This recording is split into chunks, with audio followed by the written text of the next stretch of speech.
Hello guys, welcome back to my channel.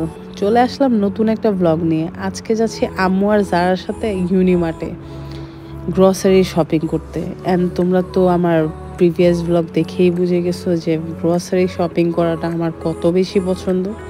তো এখানে আমরা তুলে ফেললাম একটা বাসমতি চাল, বিকজ আমার আর আম্মু খুবই খেতে ইচ্ছে করতেছিল জর্দা।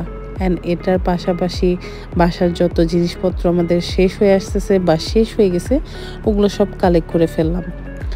আমার গ্রসারি শপিং যে কত ভালো লাগে আমি এটা কখনোই বলে বোঝাতে পারবো না। একটা মেয়ে হয়ে আমার কিন্তু প্রয়োজন যে আমি জামা কাপড় এগুলো শপিং দেখে আমি এক্সাইটেড হব, বাট আমার কেন যেন গ্রসারি শপিং করতে খুব ভালো লাগে।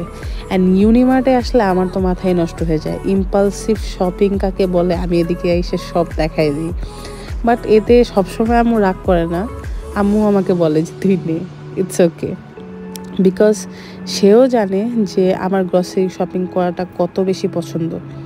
তো যাই হোক, পছন্দ নিয়ে অনেক কথা বলে ফেললাম। তো এখানে আমরা তুলে ফেললাম অনেক কিছু শানের মশলা, আর এটা কিন্তু আমার আরেকটা ইম্পালসিভ বাইং, ক্ষীর মিক্স। তারপরে আর কি আমরা উপরে গেলাম, যে এই শাক সবজি যা আছে ওগুলো দেখতেছিলাম। এর মাঝখানে আমার এই লং বিনসগুলো নিতে ইচ্ছে করলো, আম্মু বললো নাও। পরে আমি বেল ট্রাই করে দেখলাম যে ভালো হবে কিনা, শুনে দেখছি। তো আমি চিন্তা করলাম আচ্ছা নিয়ে দেখি। তারপরে আবার যাচ্ছি উপরে। এখানে তো এসে দেখি এটা তো আমার এলাকা, চকলেটস। তো আমাদের 3 বোনের জন্য 3টা চকলেট নিলাম, যার যার আর কি পছন্দ অনুযায়ী।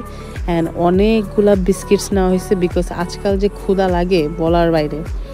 আর আমাকে এটা অবশ্যই কমেন্টে তোমরা জানাবা যে কে কে এখনও এনার্জি বিস্কিট খাও। কোক দিয়ে এনার্জি বিস্কিট খেতে যে আমার কী ভালো লাগে। তো তোমরা যদি এটা একবার ট্রাই করো, আমাকে কমেন্টে জানাবা যে কোক দিয়ে তোমাদের কেমন লাগে। আমার কিন্তু খুবই মজা লাগে।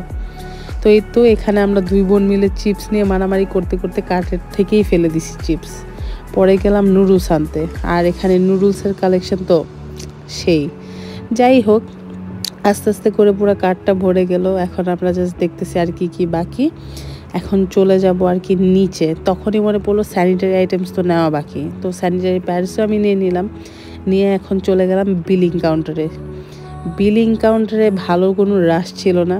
সো ফার্স্টেই যে আমরা দাঁড়ায় গেছি, আর আম্মু বললো যে সবগুলো পেরিশেবল আইটেমস ব্যাগে নিতে, আর যে কাঁচা বাজারগুলো আছে, কাঁচা না সরি শুকনো বাজার, ওগুলা বক্স করে নিতে।